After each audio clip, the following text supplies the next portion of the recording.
go and then let me know. And ask people to turn off their mics. Yeah. Yeah. Please turn off your mic if you may. And so on behalf of the IAGC, Kamna, Elizabeth, Robert, and Stephen and I, we welcome you for this webinar on dealing with your clients' difficult feelings and emotions. So we are super excited to have you because, as you may know, we have a lot of occasion to feel these days difficult emotions. So I think this is a really valuable contribution from Robert and Steve. So you two, please, you're on. Great. Thank you, Jean-Francois. Thank you, Jean-Francois. Is there a way do you have us so that you can have us both on? Yeah, you are now. You are now, Steve. Are we spotlighted? You are. I don't. I'm just seeing. Let's go back and forth. I'm gonna go. I'll go ahead and do it in spotlight me and Yes, Steve. yes. Because you are on my side anyway. Yeah. There we go. There we go. Okay. Yeah, there we are. Right, now we got it. Hi, okay. hi. Let's start that again. Yeah. Hi, everybody. Hi. Thank you so much for taking the time to come and join us. And like Jean-Francois was saying, I think this is a pretty unique time in our history. And it's clearly a period that does bring up a lot of difficult emotions for a lot of people. And it's been over quite an extended period of time. And it seems like there's kind of like one thing after the other. Yeah, I mean, Robert and I, as many of you know, have known each other for, about 45 years. Yeah. We've been working together a good chunk of that time. And I suspect Robert would agree, this is the most difficult, challenging time, certainly of my lifetime. And we usually start with poems, but I wanted to start with a dedication instead, and then Robert will read a poem. But I really want to dedicate this webinar to all the people, many, many, many people who are suffering really, really, really deeply right now. Emotion generally is a report on identity. It's saying that what's happening is really touching something in your core identity.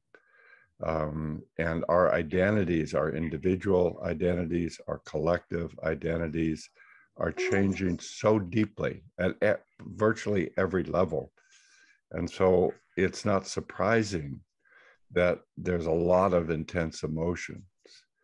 The basic point that we make in generative coaching is that these emotions have equal capacity to be negative experience and lead to negative behaviors, or positive experiences that lead to positive behaviors. And obviously at this point, or at such points where there's intense change, that's really one of the main differences that make a difference. So I dedicate this to all the people who are really, really suffering right now and have their identities challenged and attacked. And may the work that we do, not only here, but in all of our professional lives and communities, be in support of helping human beings find their best state in their best communities. So I'll turn it over to you, Robert. Just as you were saying, Steve, you know, it's the way in which we relate to these emotions that are going to determine how they are ultimately expressed. And you know, as you were also saying, you know, emotions are letting us know that there is some crucial life event happening. And I think that's definitely what's going on now. I just, you know, wanted to share one of our favorite poems, or certainly one of mine, by the Sufi poet Rumi, which I think kind of captures a lot of the way that we look at this notion of difficult emotions. And it's his poem titled The Guest House. And he says, "This being human is a guest house. Every morning, a new arrival, a joy, a depression, a meanness. Some momentary awareness comes as an unexpected visitor. Welcome and entertain them all, even if it's a crowd of sorrows who violently sweeps your house empty of its furniture. Still treat each guest honorably. He may be clearing you out for some new delight. The dark thought, the shame, the malice, meet them at the door laughing and invite them in. Be grateful for whoever comes, because each has been sent as a guide from beyond. And I think, yeah. So it's a lovely idea, but when we look into the actual details of our lives, sometimes it feels like it's impossible to do that. You know, we have obviously the Ukraine situation at the forefront of our latest disaster. Robert did a webinar last week for Ukrainian therapists working with war trauma, and I'll be doing that with the same group tomorrow. But what would you say to people who have their homes bombed or their family members killed?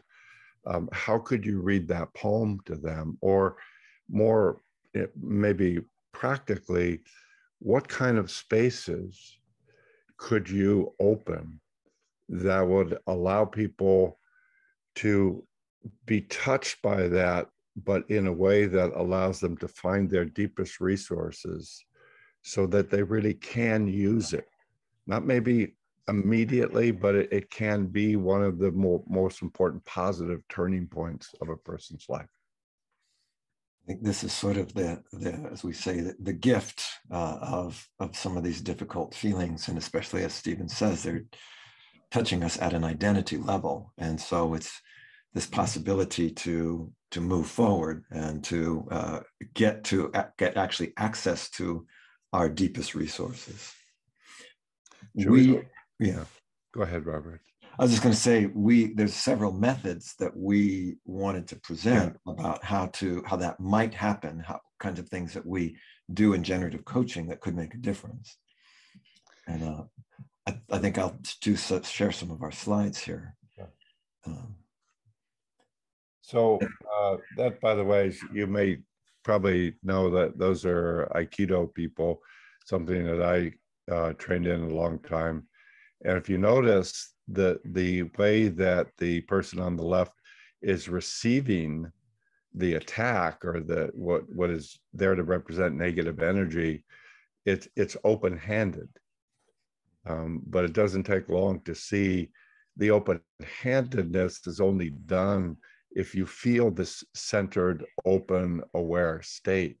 So it takes a lot to get to a place where you can positively welcome negative emotions. And yeah, so as it says, you know, we're looking at how to understand and engage and transform these experiences as integral positive resources. And essentially, you know, the first point that Stephen is already making is that any of these emotions can have either a positive or a negative value depending upon how we meet it and what our relationship is with it. Probably each of you can remember a really difficult period that you went through, a difficult period that you wouldn't want to wish upon your enemies. But by virtue of staying with it, of making connections, you came out the other side a better person. And you then look back and realize, again, I wouldn't want to wish that experience on anybody, but it made me stronger, more present, a better human being in terms of my journey through that difficult experience.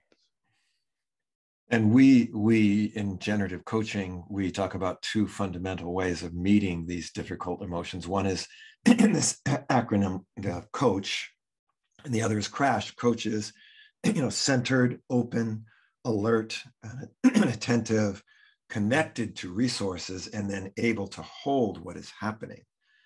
And this is key. And this, notice, people often confuse that as a definition of like a positive emotional state, but you could have any emotion and still be centered. You could have any emotion and still be open. any emotion and be alert, any emotion and be connected to resources. And that's going to change the way that you address it. We have an African-American colleague who, she does a lot of meditation, a lot of spiritual work, and a lot of social justice work. And she says sometimes she goes into sort of the traditional meditation places, and she's moving a lot during the meditation, and then she starts talking about her anger about racism, and people say, Kathleen, center yourself. She says, I am centered. This is centered anger. It doesn't mean not angry. So, one way to think of and the opposite, we're saying the place where difficult experiences lead to very negative realities and behaviors is when you meet them in what we call, with the acronym CRASH, constricted, reactive, up in your head with analysis paralysis, feeling separate and isolated, and feeling hurt and hurtful. So the state that you're in really determines the function, the meaning, and the value of the experience that is touching you. That's one of the hearts of generative coaching. So who has seen a kid like that before? I could have sworn you haven't spent much time around children. Yeah, I could swear that's a photo of my daughter, who just turned 30 and is married and expecting her daughter in a couple months. But I remember my daughter Zoe, about that age, sometimes, not that often, but sometimes she would get into that mode. Yeah. Somebody would take something from her or threaten her, and she would, and sometimes she would do things that are not socially acceptable, like hit somebody or throw things or whatever. We've all had that experience with children, whether we're parents or not. And so if she took a bat and hit a kid over the head, is that positive or negative? Well, it's socially unacceptable. But we would say for a 5-year-old, that makes sense, right? So what we do in the adult community, engaging with that child who's really, really upset, really transforms it into a problem or a resource. When we meet that crash with a bigger coach state, we can help to absorb that and then transform it, just like this idea that Steve was talking about of Aikido. We can meet it, so it's coming in a kind of a crash form, but we can meet it from a larger coach state and then transform that into something that is a resourceful response. And when we think about it in terms of examples with kids, it's a little easier to see that we're not saying your behavior is okay. What we're saying is the source of where it's coming from is human. And if we can bring mindfulness and curiosity and support to it, that same source can be able to shift it into a positive behavior. It's like this example of anxiety that can become self-connection. That a lot of times something like anxiety, a kind of in fact, probably the positive intention of constriction or contraction is to reconnect to myself, although that the muscular lock patterns actually get in the way of that happening. So we would say that the anxiety represents this universal need to experience vulnerability and openness in your relationships. And if that's not humanly protected, if it's not held positively in a safe way, then that vulnerability will show up as anxiety.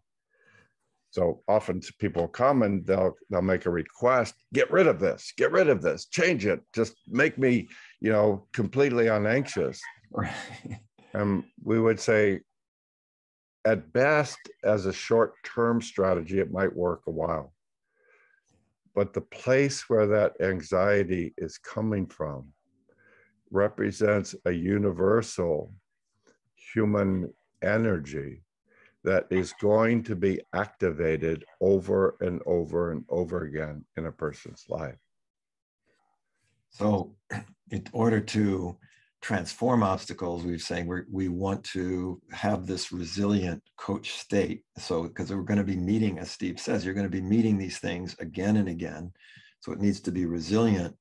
And then a set of creative engagement patterns, meaning this is like this notion of Aikido, different ways that I can, and different resources that I can bring into that relationship with whatever the emotion or feeling is. So if we could represent that anxiety in terms of just saying to somebody, show me what that looks like, and maybe they do this, then we would say, is that a crash state? Is that a closed down state? Or is it a coach state? Well, it's clearly a crash state, right? So we would be curious, not trying to get rid of this, but shift a person's state. That's what we mean by resilient coach state. If I were to take this and bring it into a positive state, I think you could all see that would begin to shift how we experience it, how we language it, how we express it, the meaning that it has. But that's not enough. We'll see. Once we have that, then we need to bring other sort of resources in to be able to shift the relationship and the patterning of the relationship in different ways. So what we want to do in just a moment is we're going to do a demonstration of some of these ways in which we can creatively engage with difficult emotions. We have 5 ways that we want to show. Of course, we have limited time, so we'll be kind of touching upon the foundation of each of these different modalities. The first being about creating a coach, this larger coach field that we're talking about, holding what's happening from a larger coach framework. And should we just go ahead and start exploring that with Haya, Robert? Well, maybe we should go over what the patterns are, just maybe quickly. So the first thing is, before we ask a client to deal with anything, we want to make sure that they're in a positive state that allows the conditions for success. So the prototype method, that we have many methods, but it's like, well, you've been in a positive state before. Tell me when you need peace or security or connection or release, where do you go? Who do you talk to? What do you do? And we're sort of interested not so much in the intellectual response, but to ask a person to tap into the times where they have been in a positive state. And then we ask them, as you'll see here, to unpack that, to unfold it. So not so much to think about it, but to step inside of it. Our second thing then would be to begin to get to what we call resource it, come back to the source, where there are different types of resources that we can use: nature, positive self-relationships, a kind of collective mind. There's also a whole notion of community of resources, friends, ancestors, teachers, places in nature. And so once we have that coach state, we can add that notion of resources. I was working with a woman who suffered a really horrible family childhood abuse. She had spent a lot of her life in dissociation. She had a 3-year-old daughter. She realized that she needed to do some healing if she wanted to be a good mother. And so the question was, what sort of positive resources would allow her to stay connected to the best of who she was? and I saw this locket around her neck that turned out to be, I said, "Oh, what's that?" It was a locket of her, inside of it was her grandmother, a picture of her grandmother. And her grandmother was one of the few positive people in her family. So she found that by holding on to that locket, it allowed her to stay in a coach state as she faced and integrated these difficult emotions. Be a form of anchoring those resources. We also are going to show a couple of others we would call somatic centering, somatic modeling. And maybe given our time, we probably should get started on doing the demo. So we have a volunteer that we're going to be working with, we're very grateful to her for agreeing. We're going to ask Haya to be here, and we'll need to, there she is. Hello, Haya. I'm going to add you here on our spotlight. Hey. There you are. Nice to see you. Hello, Haya. Hi. Haya, do you want to, anything you want to briefly introduce about yourself? Just say, "Hi, I'm Haya. What I'd like you to know about me." Hi, everybody. My name is Haya. I'm a Jordanian, half African. I'm stationed in Amman, Jordan, and I just finished Creative Mind with Stephen Gilligan after 1 year, and I'm so excited to be here today. Great. Welcome. Haya, anything that you want to share perhaps about the situation that you would like some support with in terms of what that might be bringing up these difficult emotions for you?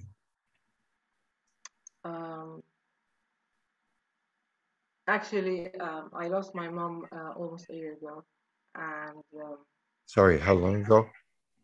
I lost her May 1st, 2021. So yeah. Sorry to hear that. Yeah. Sorry to hear that. I know the idea of grief because she's the second parent that I've lost. The one thing that I haven't been able to get back into in my life is my workout. I've been very active ever since the age of 12, always physically active, doing sports and what have you. But ever since her death, I haven't been able to get back into that activity. I've tried so many things, but nothing seems to be working until now. So that's something that I'm really interested to. Curious, Haya, you know, when you try to do that, since we're working with this idea of difficult emotions, what comes up for you about that? Or is there something that gets in the way? I mean, and you obviously you mentioned the grief of your mom. Just wondering how that plays into this. I'm actually I'm an early person, so I used to wake up at 4 a.m. and do my workout. Now I do wake up, but I stay in the bed and say like, why? I see. This is what's coming to me, and always I spend like 1 hour in bed and just move. So but this by that time I lost it. Kind of feeling of why, you said why, sort of a feeling of a despair, of apathy. What might you say? Yeah, something like that. Just why? Yeah, Why? I'm not trying to be flippant, but isn't that a really good question? Why? I mean, my father in his anger used to say to me, "Who the hell do you think you are?" And it became the question of my psychological journey. So just in all sincerity, you hear there are these pieces. So High is going along. Her mom dies. She has a lot of experiences, especially grief. She feels in many ways she's gotten over it, but as she goes to go back into the world with her regular workout, something is blocking her on that. So we're going to ask Jean-Francois to start we're going to kind of do these different methods. So we got 5 of them. We're going to be doing kind of 5 minutes each. And Steve, I'm going to pass it on to you to start the first one. Yeah. So the first thing practically we do after we get a sense is to help the client, Haya in this case, really find a positive state where there's connection, openness, centering, awareness. So Haya, you're hearing this sort of comment that everybody has connections inside of them where they felt peaceful or at ease or self-love or harmony. What's a good connection for you? A place, some people, some activity that you do? What comes to my mind is my childhood. Um, I grew up in Riyadh, Saudi Arabia, and at that time, the family, all six of us, we used to have very close time, beautiful time. I remember my childhood is filled with music and laughter and playing games. So that's a very resourceful and it's a very strong state that I feel in my heart. And yeah, and you probably also notice that this has got a little bit of ambivalence in it, since presumably her mom is a part of that family happiness. So we could say, let's go a little bit deeper and wider into the sense of when you feel really connected to your family and really connected to a sense of, maybe it could be family members who are no longer living, grandparents, great-grandparents, your culture, maybe new, younger members of the family, and the place in Riyadh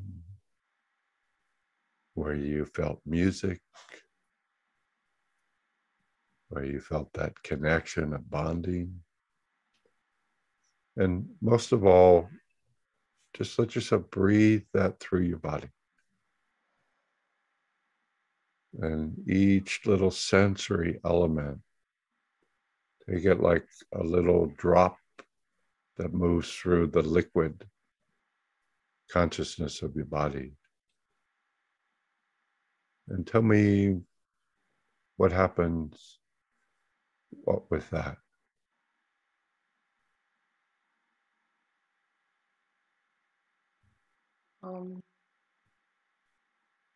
I feel,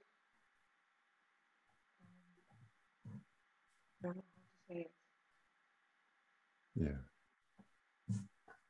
And we're going to be doing something called Somatic Centering. This is her spontaneous connection to some experiential wisdom place or love place in her heart, beneath words. That's a sort of a guest house to be able to hold difficult emotions. Any people there, any activities? We would ask that because those become, as Robert said, the anchors when we need to replenish it or reactivate it.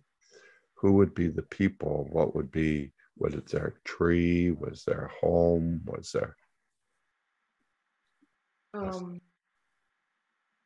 It's our house. It's the family. It's my mom. Yeah. And it's my nephew who just turned 9 a couple of days ago. Did you say nephew? Nephew. Yeah. Awesome. What can I ask his name? His name is Muhammad. Muhammad. Great. So little Muhammad and the home. Awesome. So this is like our first platform. If she took the difficult emotions and was thinking about them, why, it would lead to a negative outcome. If she first takes the time to come home, and then from there, Robert. Yeah. So Haya, I'm just really kind of joining you in that place, and can feel just a really a place of light and warmth inside of me as well.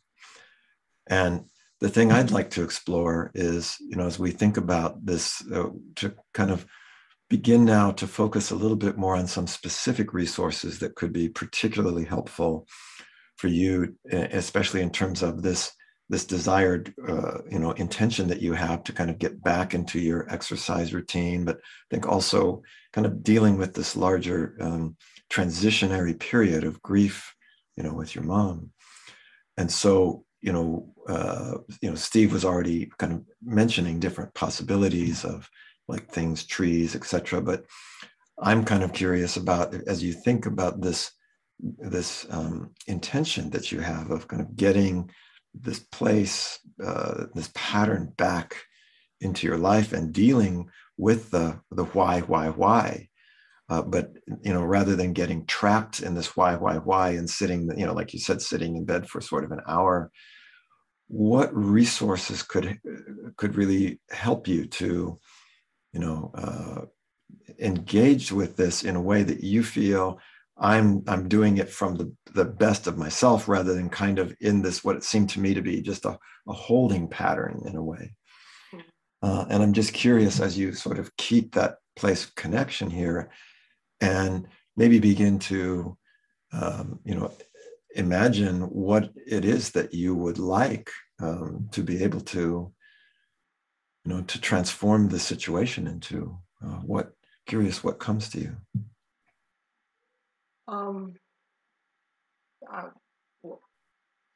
Fire is one of my resources. Interesting. And water.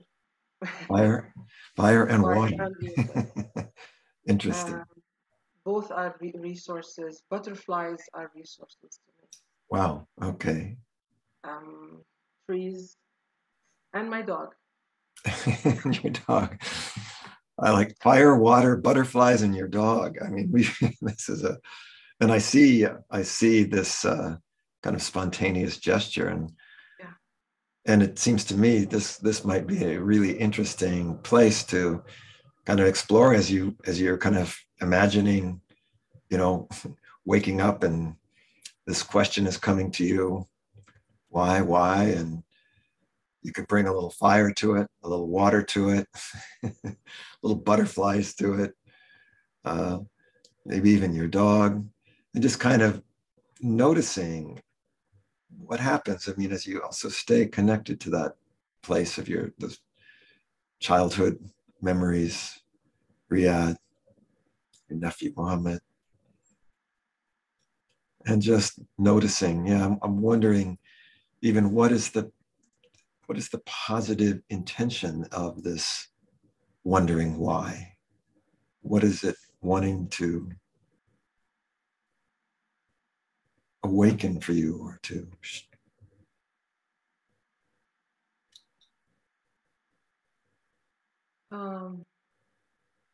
what comes to my mind again is resting.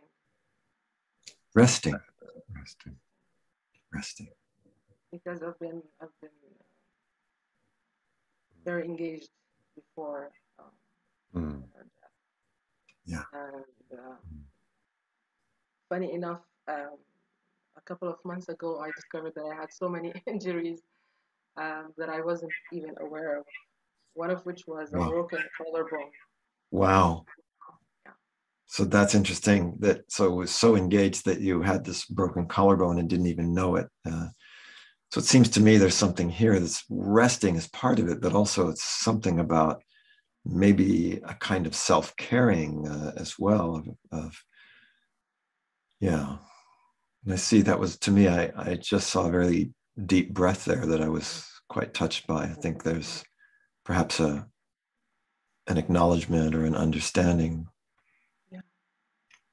Yeah. And I kind of just feel in myself everything sort of sunk a little bit more deep. And in fact, I'd like to pass this on back to Steve, because I think that would be a very interesting place to explore. Yeah. Thanks for sharing this, Aya. I couldn't help but hear sort of like two levels. Well, one is I've been all my life, I've been a really, really active person, and I've really connected to my family. And then my mom passed, and I went into a sort of a understandable grief. But now when I say, okay, let's go back and work out, let's go back and work out, something says we need rest. We need rest. We need rest. So I commented on, as you were talking about those positive connections. So this third transformational method is finding the somatic center of the connection, both to the resources and to the difficult emotions, because identity experiences are first and foremost in the body. If we're disconnected from the body, whatever we think or say up here will lead to crash. It's got to be connected downstairs first. So that sense of childhood and Riyadh and home and beautiful Muhammad, the music. Where do you feel that most deeply in your body? Where's sort of the spiritual energy source in your body for that? Is that in your heart? My heart. Yeah. Welcome. This is what we would call the somatic center for the positive experience. And then we say that sort of grief or that fatigue or that depression, whatever it is, we haven't talked long enough for me to know what the best term would be. Where do you feel that ache or that sadness or that, sorry, in your belly? And I know one of the limitations of Zoom is we're kind of getting the top half, but I'd really ask you, no, it's okay. It's okay. But I would just ask you to touch the belly. So now we're taking the resource and the difficult emotion and finding their representation in the resonance of the body. So I have a deep connection, positive connection to family. Beautiful Muhammad. Home in Riyadh. And I also, with my mom's passing, have this ache, this whatever feeling of sadness or loss. And I could only imagine that that's carrying many, many meanings, but let's just say to it equally, welcome. Welcome. Welcome.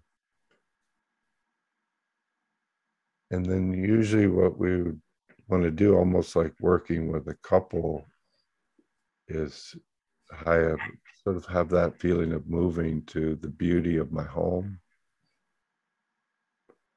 the sadness of the loss, the beauty of my home, the sadness of my loss. And feel that sense of the interconnectedness of one really supports the other. Almost like those yin-yang symbols. Loss, love, oh. And from there, you could begin to bring that question in, why?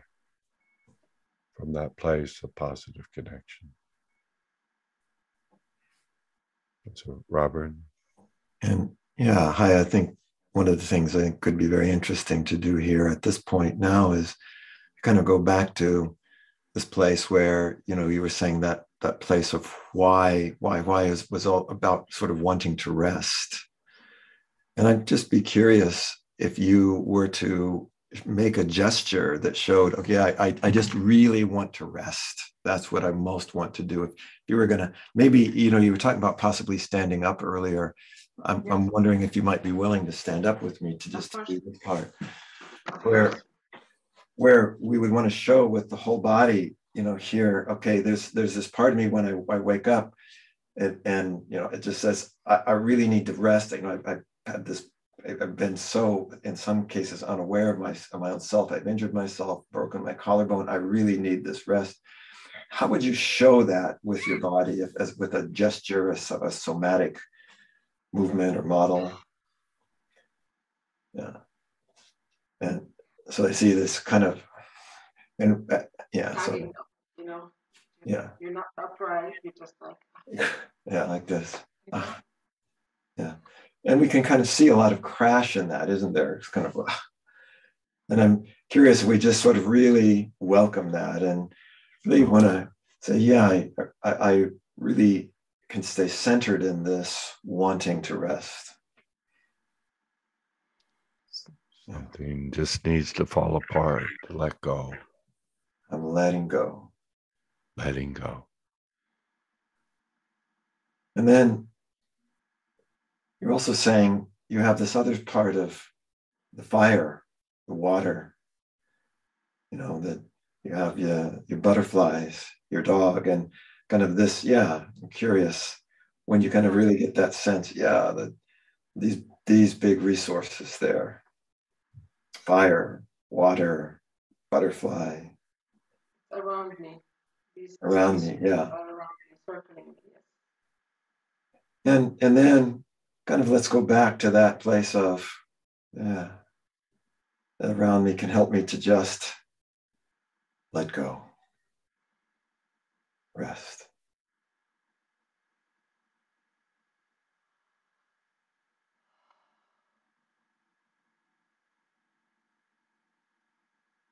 And then back again, just slowly. Fire, water, butterfly, dog. I see a big smile coming there. Because usually my dogs usually bark in the middle of my classes.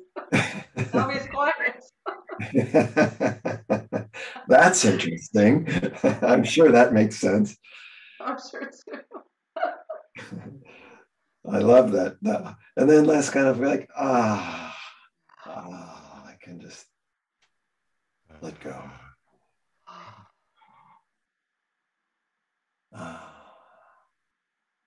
Yes, that's right. It's like, yeah.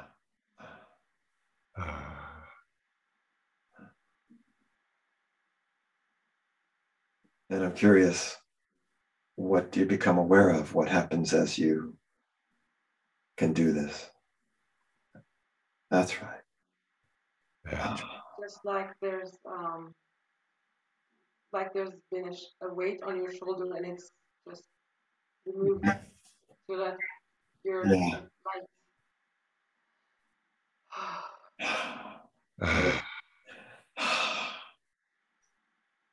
Fantastic. I see that gesture has really evolved a lot there. Yeah.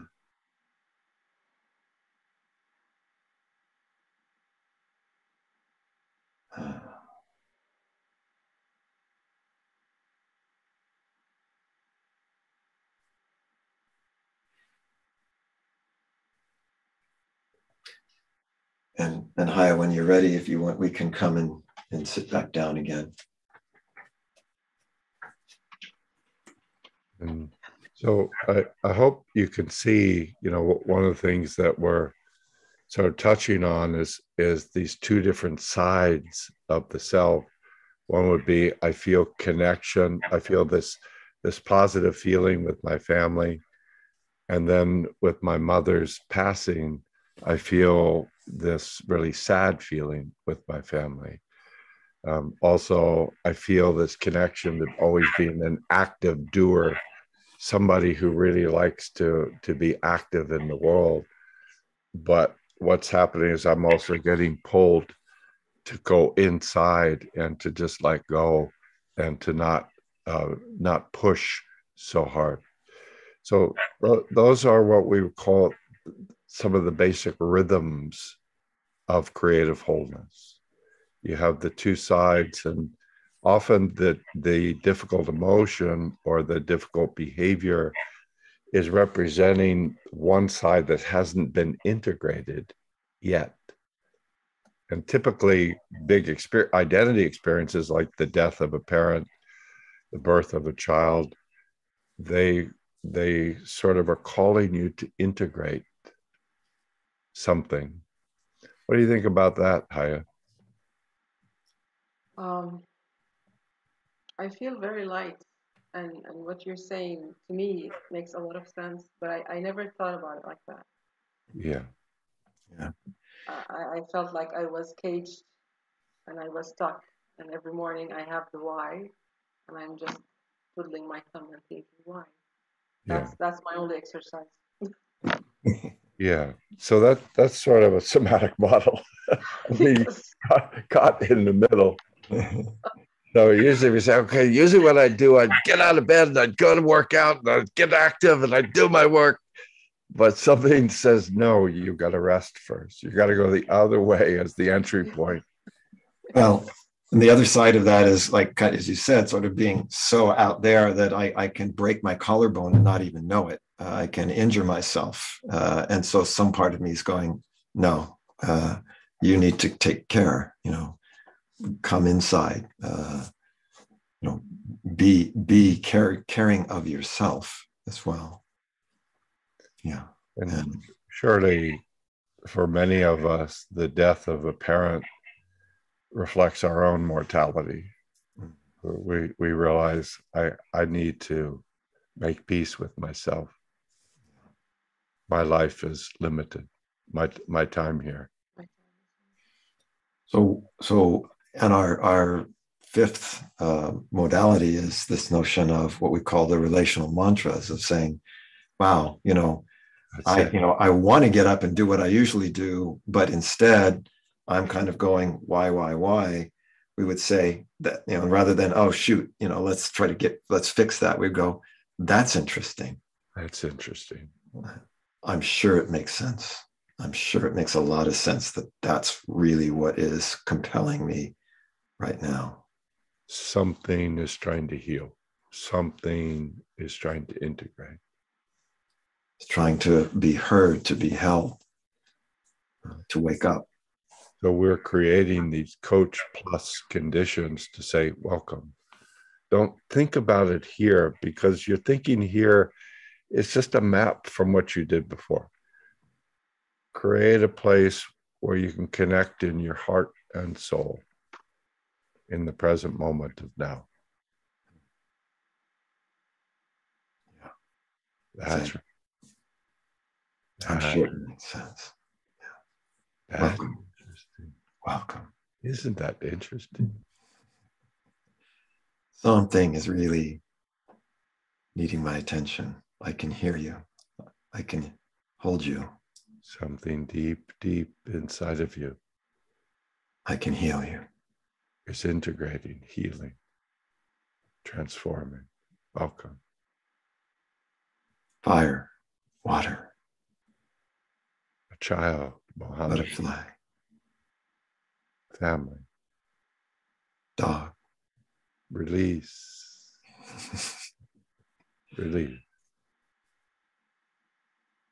Rest and heal.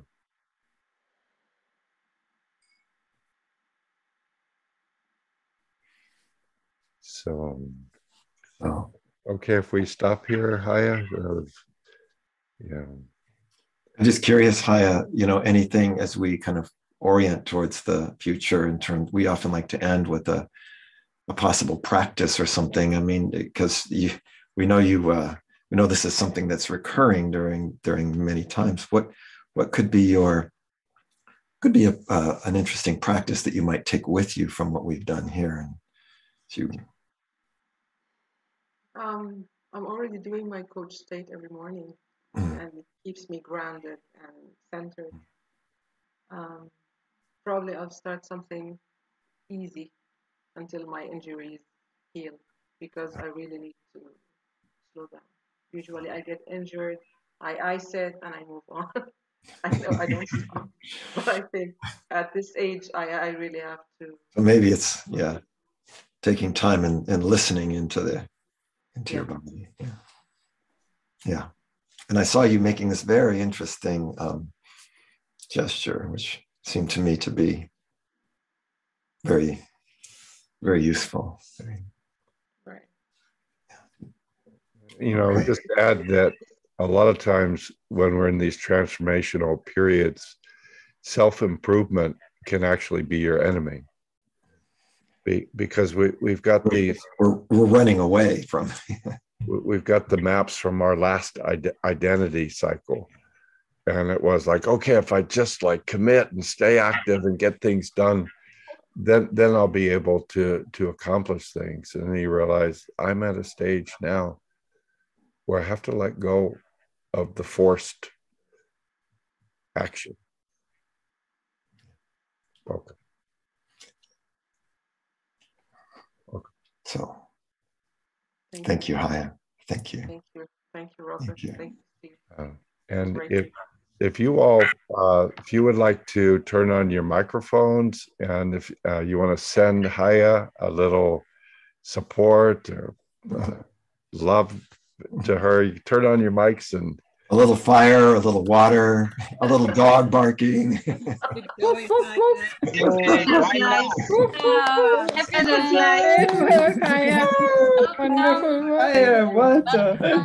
work. Beautiful Fire, fire, fire, fire. Wonderful. Fire. Thank you, Haya.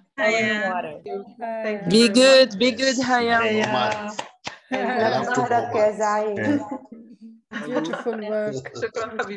Beautiful work. Thank you. Work. Yeah. Thank you. Thank you, Haya. Thank you very much. Thank you for opening the space. Yeah, pleasure.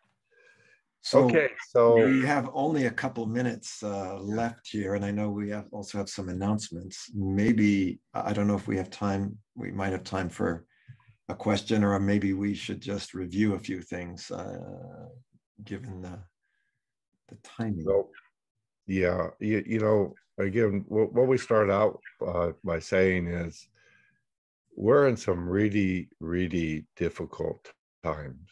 Yeah. Nothing is stable.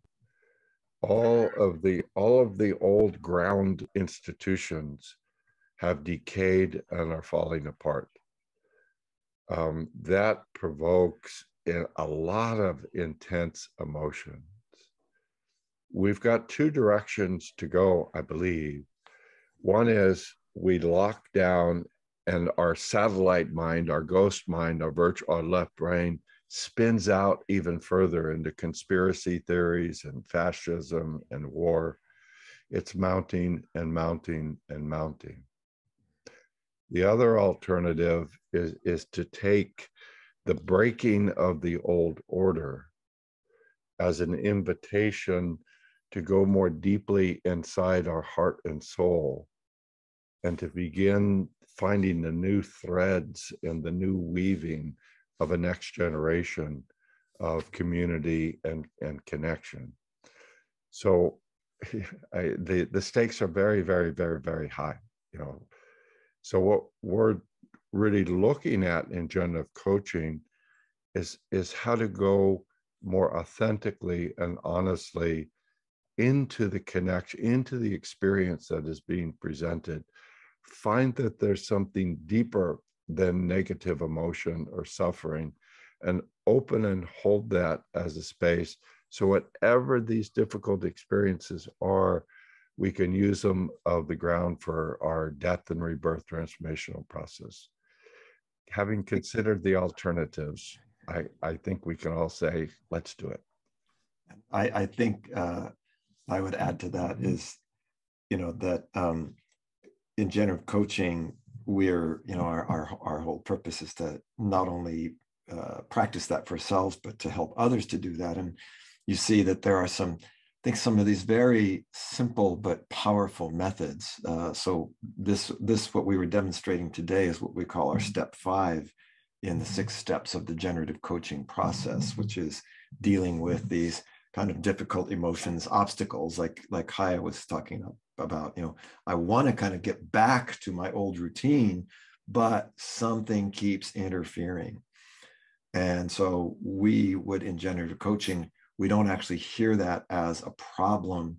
We actually hear that as, you know, a part of a Haya that is really needing to be welcomed and expressed. And so you see these different modalities that we've gone through are something that we go over in the generative coaching program, along with the other 6 steps or the other 5 steps that go with this. And so again, we think this is probably one of the most important things that we can be doing at this time. We want to, in fact, maybe let Jean-Francois talk a little bit about the upcoming generative coaching program. We've got an online program. I think is something that is going to be really, really useful and important for our world. And, you know, just to reiterate what Robert was just saying, we feel at this point, all of our work, including, you know, for Robert and me, generative coaching, is challenged to go to the next level of connection, to find these places that are deeper than suffering, deeper than negative emotion, so that we can meet these great challenges, not only of our own individual transformation, but the transformation of the world from war and all the shadow energies to some sort of creative mind. So we hope to see you. Yeah, we start in, as Jean-Francois will let us know, we start in April. So we'll pass it over to you. Thank you, Robert. Thank you, Steve. That was pretty moving to see you with Haya. And if you want to learn how to do that and contribute to the need that both Robert and Steve have expressed that this world needs right now, we would like to invite you to consider enrolling in the Generative Coaching 2022 certification. And with Kamna and Elizabeth, we are going to present to you first the content of the certification and everything that you are receiving from enrolling. And then we'll let you know how to enroll concretely. So this program, your learning journey on how to use generative coaching in your practice and become a generative coach and do what you've just seen. We'll start first, Kamna. It's 16 days of training with the 2 geniuses you just saw at work with Haya. Why don't you guys come on the screen? I think we got Robert and me here. Yeah, you're going to have to unspotlight us, JF. Yeah, I will unspot you here and Steve as well. Just and want then to spotlight you, the 3 of you. Yeah. Doing it right now. And great. Okay. So while I'm reading it, Elizabeth. Yes, you will have a team of team leaders and monthly supervisions with them. And if we can, we will create some groups for each language. Yeah. Then we have Kamna that I'm just pinning here. Then you'll have access, and thank you, Elizabeth, she's the one doing it. You'll have access to an interactive online platform, our Moodle, for you to interact, where the community will have an opportunity to ask questions, to find your workbooks, to practice together, find partners, find buddies.